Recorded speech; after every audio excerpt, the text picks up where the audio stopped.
शिवसेनेच्या वाघानो, तुमचं सगळ्यांचं मी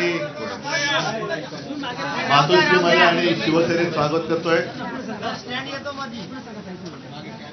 कुठला स्टँड? तो काढताना नाही येणार, काहीतरी एक स्टँड पाहिजे ना मध्ये. आपले लोक स्टँड बदलणारी हाच प्रॉब्लेम झालेला आहे. आता संजोगजी बोलले, ज्याचा उल्लेख संजय आपण सुद्धा केलात की मला भेटल्यावर तुम्ही भाऊक झालात. हा काळ असा आहे की मला आता भाऊक आणि खाऊक यातला फरक कळायला लागलेला आहे. काही जण जे भाऊक आहेत तुमच्यासारखे, भावनेला महत्व देतात, ज्यांच्यामध्ये काही संवेदना आहेत, संवेदनशील आहेत, ते सर्व निष्ठेने भगव्यासोबत आहेत. आणि काही जे घाऊक आहेत, जी मगाशी तुम्ही काय घोषणा दिलीत,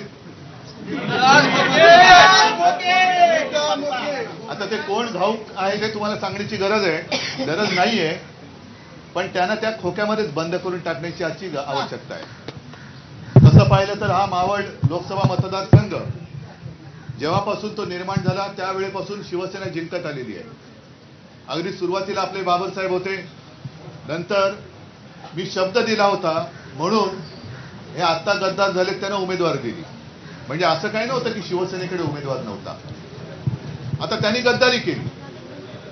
गद्दार आणि स्वाभिमानी याच्यामधला फरक हा संजोग आणि त्या गद्दारांमध्ये आहे. फरक स्वच्छ आहे. आज तुम्ही सगळेजण शिवसेनेत आलात, काय असं शिवसेनेकडे आहे? आता सत्ता जी होती ती पुन्हा येणारच आहे, त्याच्याबद्दल दुमत नाहीच आहे. पण सत्ता त्यांनी हिसकावून घेतली, गद्दारी केली. आणि तसं पाहिलं तर नेहमी एक राजकारणामधला पायंडा आहे की जिथे सत्ता असते तिकडे गर्दीचा ओघ असतो. पण आपल्याकडे उलट आहे.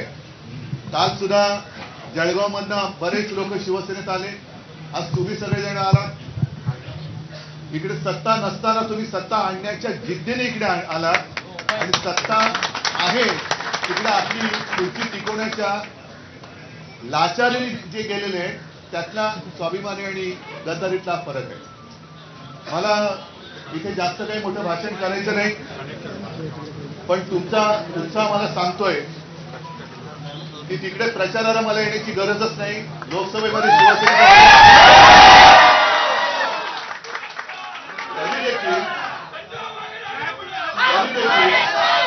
साहजिकच आहे मी प्रचाराला नक्की येणार.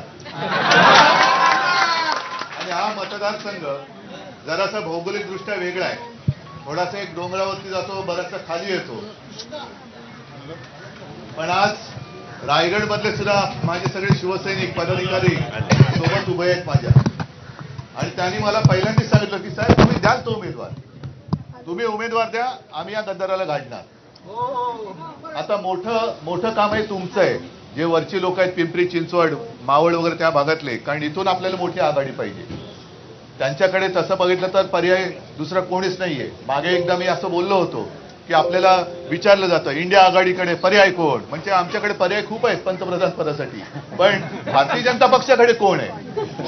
आणि त्यांचं कर्तृत्व आपण 10 वर्ष पाहिलेलं आहे.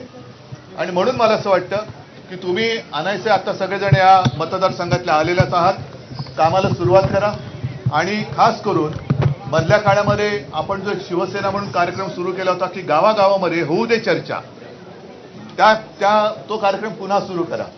गावागावात जायचं, सभा समारंभ नाही, पण महिला ताई बसलेल्या आहेत, जाऊन बसा त्यांच्यामध्ये. ताई तुम्ही महिला आहात की या केंद्राच्या योजना आहेत, खरोखर काय लाभ मिळाला?